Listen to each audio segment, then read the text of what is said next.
नमस्कार प्यारे बच्चों, मैं आपकी हिंदी की अध्यापिका नरेंद्र। आज हम कक्षा 10वीं का पाठ अब कहाँ दूसरों के दुख में दुखी होने वाले पढ़ने जा रहे हैं। इसके लेखक निदा फाजली है।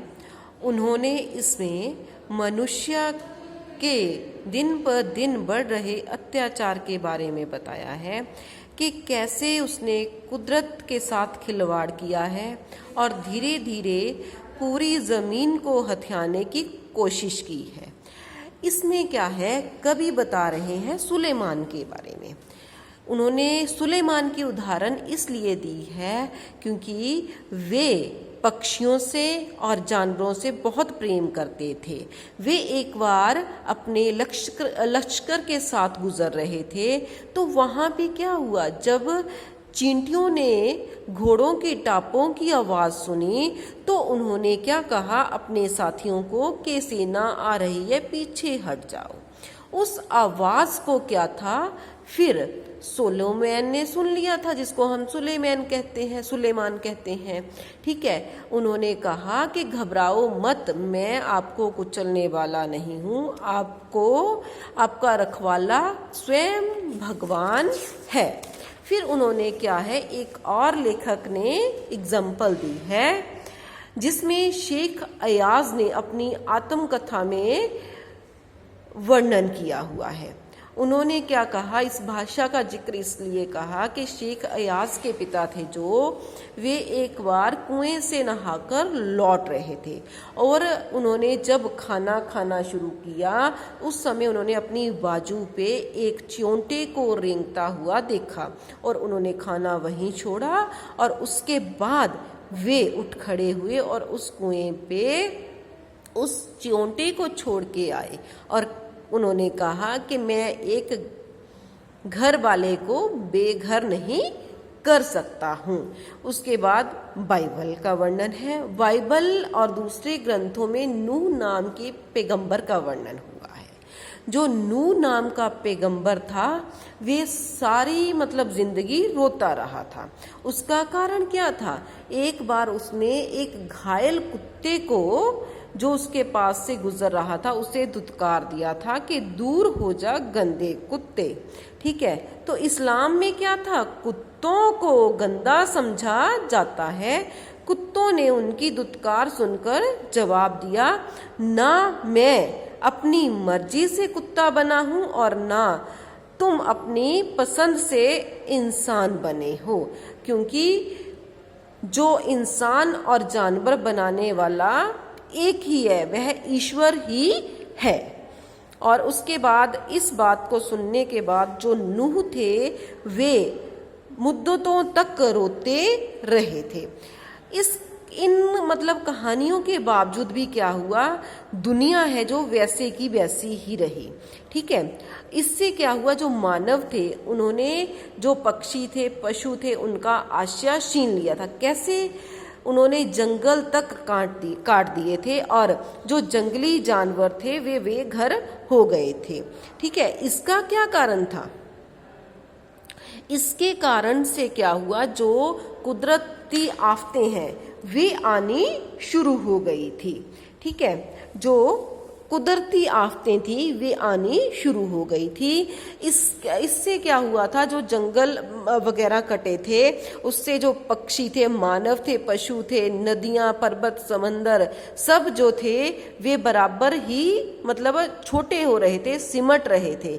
पक्षी घर से बेघर हो रहे थे, नदियां और पर्वत समंदर छोटे हो रहे थे क्योंकि उन्हें काट कर उनका जो जगह थी उसको छोटा करके बिल्डरों ने बिल्डिंगें बनानी शुरू कर दी थी। और इसका प्रभाव भी प्रकृति पर पड़ा और इसके प्रभाव से क्या हुआ, जलजले, सैलाब, तूफान और नए रोग, मानव प्रकृति के असंतुलन पैदा हो गया था। उस असंतुलन का कारण मेन मानव को ही माना गया है। उसके बाद जब मानव ने समुद्र को छोटा करना शुरू कर दिया था और उसके बाद समुद्र सिमट गया, फिर वो उकड़ू बन गया, फिर उसको जब गुस्सा आया तो उसने क्या किया, उस गुस्से में समुद्री तूफान के रूप में बड़े बड़े जहाजों को गेंद की तरह उछाल दिया था।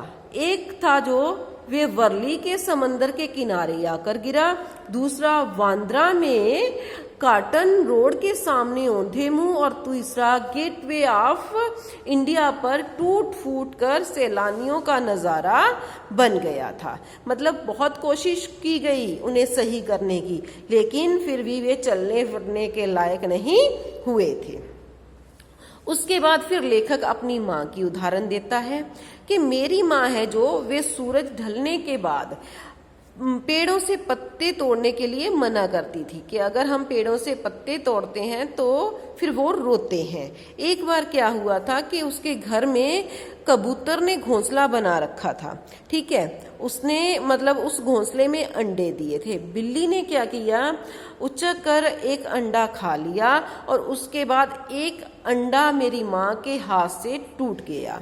और उसने क्या किया, फिर मेरी माँ ने पूरा दिन रोजा रखा और वे भगवान के सामने मतलब नतमस्तक हुई, अर्थात पूरा दिन वे नमाज पढ़ती रही थी। लेकिन आज क्या हो रहा है, लेखक था जो ग्वालियर से मुंबई की दूरी ने संसार को काफी कुछ बदल दिया है, क्योंकि ग्वालियर से मुंबई की दूरी के बीच में पहले जंगली इलाका था, अब क्या है, जंगल काटे गए हैं और दूर दूर तक परिंदे पशु पक्षी कुछ भी दिखाई नहीं देते हैं, ठीक है। लंबी चौड़ी सड़कें बन गई है और उसके साथ साथ लंबी लंबी बस्तियां सिमट गई है, और उन बस्तियों में ही एक जगह लेखक का घर भी है। और उस घर में क्या हुआ था, जब जंगल कट गया तो जो जानवर थे, पक्षी थे, पशु थे, उनका जो घर है वे उजड़ गया था। मतलब फिर पक्षियों ने इधर उधर के घरों में आकर डेरा डालना शुरू कर दिया था। एक कबूतर ने उनके घर में भी घोंसला बना दिया था। उसके आने और जाने से घर में काफ़ी परेशानी होती थी, हमारी काफ़ी चीज़ें टूट जाती थी। फिर क्या हुआ, एक दिन लेखक की पत्नी ने क्या किया, उससे तंग आकर, ठीक है, कबूतर के आने जाने की जगह में जाली लगा दी, ठीक है, और उसके बच्चों को दूसरी तरफ शिफ्ट कर दिया था। और उस खिड़की बंद होने के कारण दोनों कबूतर जो रात भर खामोश और उदास बैठे रहे थे, ठीक है, उस समय मुझे सोलोमान के किस्से बहुत याद आए और मेरी अपनी माँ का बहुत मुझे याद आया। उसका कारण क्या था कि आज मेरी पत्नी ने कबूतर को बाहर निकाल दिया, उसका आशियाना बाहर शिफ्ट कर दिया, लेकिन मेरी माँ थी जो एक अंडा टूटने के कारण भी उसने रोज़ा रखा था और वे पूरी रात नमाज पढ़ती रही थी, ठीक है। इससे पता चलता है कि आधुनिक समय और पुरातन समय में क्या था, लोग जो जानवर थे, पक्षी थे, पशु थे, उनके लिए उनके मन में प्यार था, लेकिन आधुनिक जो पीढ़ी है उसमें दया और प्यार की भावना खत्म हो गई है। धन्यवाद।